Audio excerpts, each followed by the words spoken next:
ici une vidéo sur la réflexion de la lumière sur un miroir convexe. Nous allons expliquer comment construire l'image à partir d'un objet. Donc on est dans l'optique géométrique.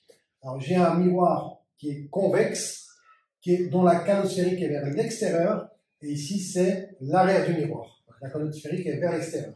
J'ai un objet que j'appelle AB, et je voudrais construire l'image de l'objet AB. Donc l'objet AB est éclairé, on va envoyer des rayons, et on voudrait trouver l'image. Alors il y a des rayons particuliers que je vais utiliser ici.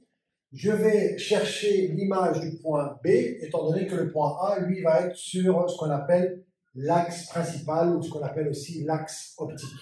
D'accord? Donc je vais construire l'image du point B. Alors, la règle, que dit-elle? Lorsque j'envoie un rayon incident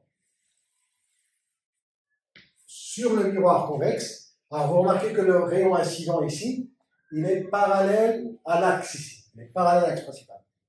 Il se réfléchit comment? Alors, c'est un miroir qui est divergent, il va écarter le rayon réfléchi, mais il ne va pas l'écarter n'importe comment, il va l'écarter de telle manière à ce que le prolongement passe par le foyer. Donc je peux relier ici le point d'incidence avec le foyer, d'accord? Et donc j'aurai le rayon réfléchi qui sera écarté vers l'extérieur. Ça va? Donc un rayon incident parallèle à l'axe principal, il se réfléchit en s'écartant et dont son prolongement passe par le foyer. Donc j'ai déjà un rayon réfléchi. Alors pour trouver l'image, il me faut deux rayons réfléchis. Donc je vais faire une deuxième construction. La deuxième construction, c'est l'inverse. Je vais envoyer un rayon dont le prolongement passe par le foyer. Donc je vais relier le point B au foyer. Je vais envoyer un rayon incident passant par le foyer cette fois-ci. D'accord? Donc j'envoie un rayon incident passant par le foyer. Je mets les pointillés pour dire que c'est l'arrière du miroir. Hein.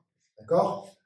Voilà le rayon incident. Ça va être l'inverse de la construction précédente. Je vais avoir un rayon réfléchi qui sera cette fois-ci parallèle à l'axe optique, à l'axe principal.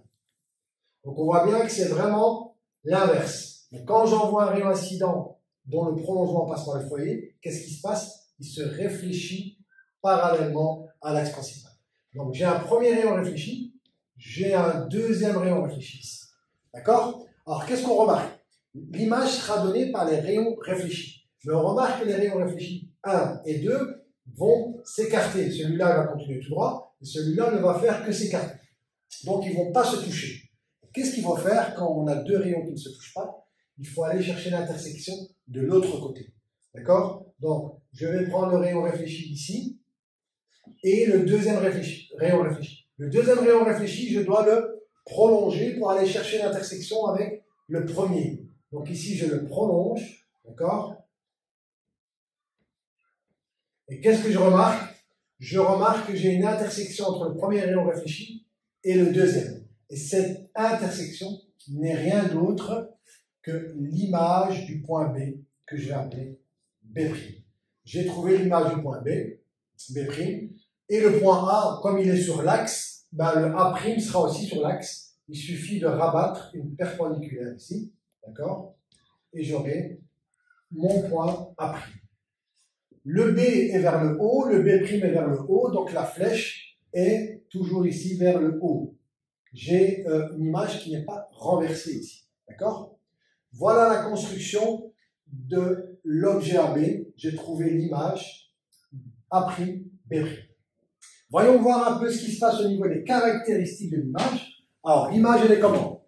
Elle est virtuelle. Pourquoi est-ce qu'elle est virtuelle? Parce qu'elle est de l'autre côté du miroir. On ne peut pas la récupérer sur un écran. C'est une réflexion. Le miroir est opaque. Et donc, une image qui est de l'autre côté. Donc, c'est une image qu'on appelle virtuelle. L'image est virtuelle. Elle est comment? On remarque qu'elle est plus petite. Elle est plus petite que l'objet. D'accord? Donc elle sera plus petite que l'objet.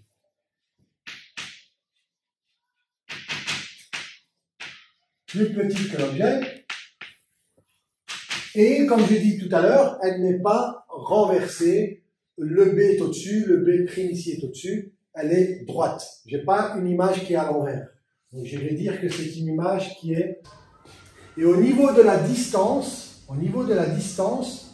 elle sera, pour le miroir convexe, elle sera toujours située à une distance qui sera inférieure à la distance focale. La distance focale, c'est ce qu'on appelle la distance du sommet au foyer. Ici, c'est ce qu'on appelle le foyer. Le point C, je rappelle, c'est le centre de courbure. Hein. C'est le centre de votre sphère. Imaginez qu'on prolonge ici le miroir, c'est une sphère. Et donc le C, c'est le centre de courbure. Le F, c'est le foyer. Alors, la distance focale, c'est la distance du sommet du miroir au foyer. On voit que la distance ici est inférieure à la distance focale. Donc, elle est située, l'image est située. Elle est située à une distance inférieure à la distance focale.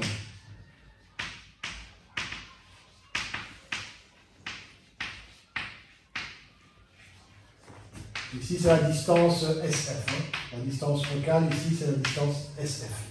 D'accord? Donc, on aura chaque fois les mêmes caractéristiques pour le miroir convexe. Pour le miroir convexe, attention, pas le miroir concave. Hein. Pour le miroir convexe, on aura toujours une image qui sera virtuelle, plus petite que l'objet, droite, et elle sera toujours située à une distance inférieure à la distance focale. Voilà, la vidéo est terminée. Si vous avez des questions, n'oubliez pas de vous abonner pour être au courant de ce qui va se passer. Si vous avez des commentaires, des questions, n'hésitez pas à me les laisser en commentaire. N'oubliez pas aussi de liker ma vidéo. Et je vous dis à la prochaine. Au revoir.